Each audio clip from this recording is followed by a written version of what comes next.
रजीम बिस्मिल्लाहिर्रहमानिर्रहीम। मेरे प्रेस के साथियों, आपका बहुत बहुत खैर मकदम है। दिल की गहराइयों से आपको सलाम पेश करता हूं। लेकिन कबल इसकी कि मैं आगे प्रोसीड करूं अपनी प्रेस कॉन्फ्रेंस, मैं चाहता हूं कि मेरा जो पार्टी का जो फाउंडर पैटर्न है वो कुछ अल्फाज बोले और उसके बाद में बोलता है। जनाब संजय साहब। बस मुझे केवल एक लाइन बोलनी है। आप सबका बहुत बहुत मुबारकबाद कि बड़े कम नोटिस पे आप सब लोग यहाँ आ गए। बहुत बहुत शुक्रिया, बहुत बहुत ग्रैटिट्यूड।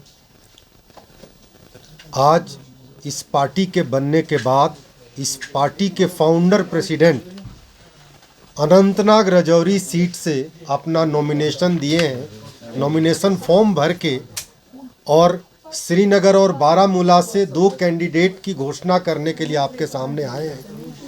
इस बात की चर्चा वे स्वयं करेंगे, लेकिन इनका नॉमिनेशन आज हुआ है। मैं आप सब लोगों से गुजारिश करूंगा, एक नई पार्टी एक नई मिशन के साथ मैदान में आई है और अपनी पहली चुनाव लोकसभा की लड़ रही है। आप सबके सहयोग की हम अपेक्षा करते हैं, उम्मीद करते हैं। बहुत बहुत शुक्रिया। Over to. बहुत बहुत शुक्रिया, आपका भी बहुत बहुत शुक्रिया। तो जैसा इन्होंने बोला कि पार्टी प्रेसिडेंट होने के साथ साथ मैं अनंतनाग राजौरी पार्लियामेंट्री लोकसभा सीट का कैंडिडेट खुद भी हूँ। तो चूँकि श्रीनगर और बारामूला कॉन्स्टिट्यूंसी के लिए हमने कैंडिडेट जो इस वक्त भी आप लोगों के सामने हैं उनका अनाउंस करना था, लेकिन उनकी अनाउंसमेंट करने से पहले मैं थोड़ी सी briefly I want to discuss some points with the media. नई पॉलिटिकल पार्टी क्यों बनी है?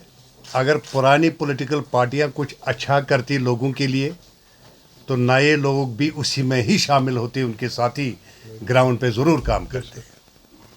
लेकिन बदकिस्मती से हमें हमेशा कन्फ्यूजन में रखा गया है और उस कन्फ्यूजन को हमेशा के लिए मिलियामेट या ख़त्म करने के लिए हमारी पार्टी सच्चाई के साथ इस वादे के साथ आई है कि we will save our generation. अपनी जनरेशन को बचाने के लिए हमने इस पार्टी को बनाया है। जम्मू कश्मीर इस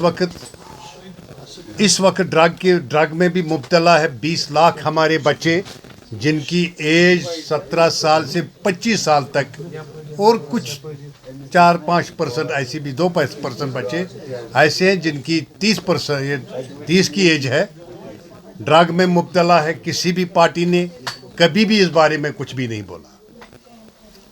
करप्शन आप लोगों को पता ही है कि कितना फास्ट था।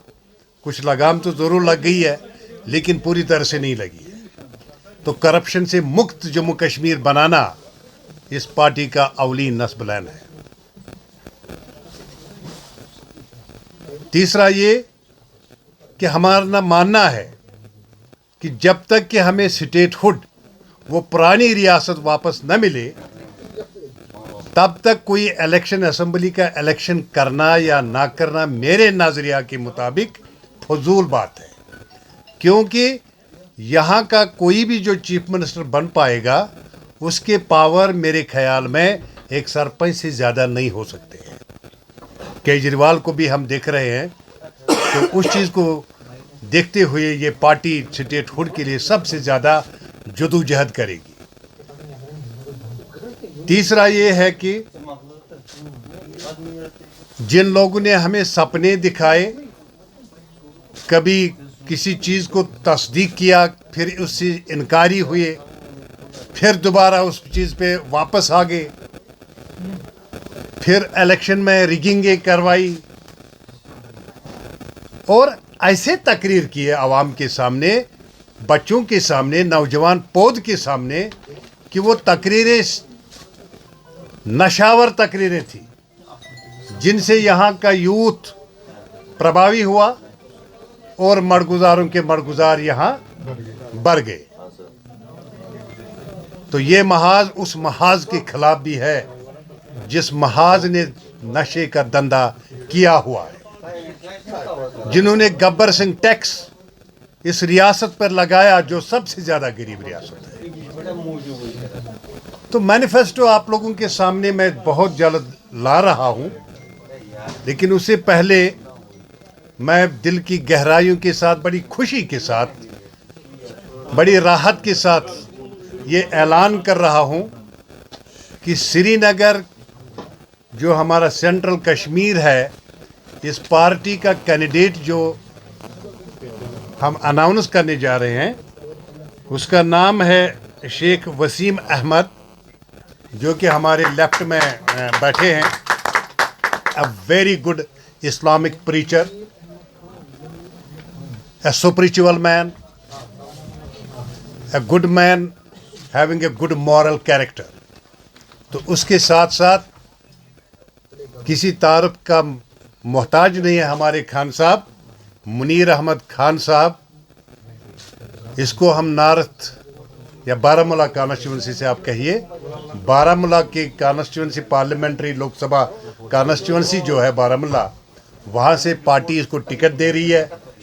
तो ये अनाउंस करने में मुझे काफ़ी खुशी महसूस हो रही है। बाकी मीडिया को जो कुछ भी बोलना होगा वो दोनों कैंडिडेटों से आप ज़ाती तौर पर इनसे उनके बारे में या जानकारी हासिल कर सकते हैं, पूछ सकते हैं। तो अगर पार्टी प्रेसिडेंट से भी कुछ पूछना है तो आप पूछ सकते हैं। Thank you. आप आज नई पार्टी का दामन आप थाम रहे हैं, तो क्या वजह है?